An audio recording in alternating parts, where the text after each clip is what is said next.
My stepsister ruined every relationship I had, so I made her watch me steal her fiancé. It started when I was 15. Danica would befriend my boyfriends, play the sweet little sister act, then slowly poison them against me. She'd text them late at night, confiding fake problems. She'd show up at their houses uninvited, wearing my clothes. By the time they broke up with me, they'd already be halfway in love with her. She did this 4 times before I turned 20. Mom married her dad when I was 13, and from day one, Danica made it her mission to take everything I had.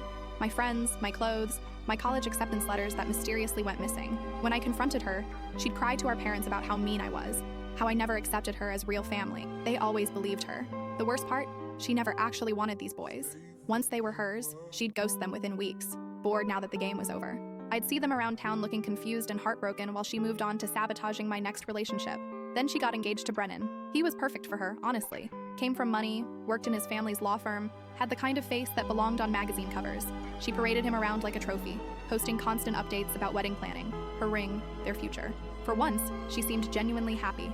That's when I got the invitation to be her maid of honor. She asked me in front of both families at Sunday dinner, tears in her eyes, talking about how she wanted to finally bridge the gap between us. Everyone applauded. I smiled and said yes while my stomach turned. 2 weeks later, I engineered a chance meeting with Brennan at the coffee shop near his office.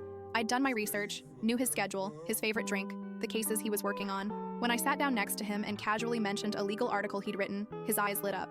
We talked for an hour. I wasn't trying to seduce him that day. I was gathering information, learning his vulnerabilities, finding the cracks in his perfect relationship with my stepsister.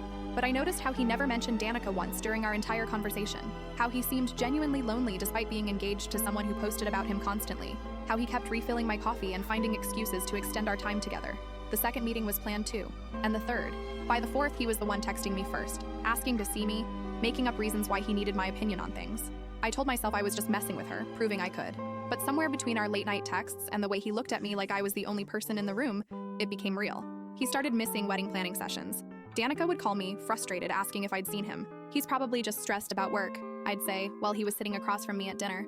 Last week, everything came crashing down. Danica showed up at my apartment unannounced and found Brennan's jacket on my couch.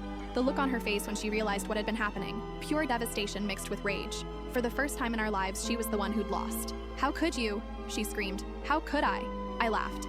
"You've been doing this to me for 7 years." She called our parents, who immediately took her side. Extended family chose camps.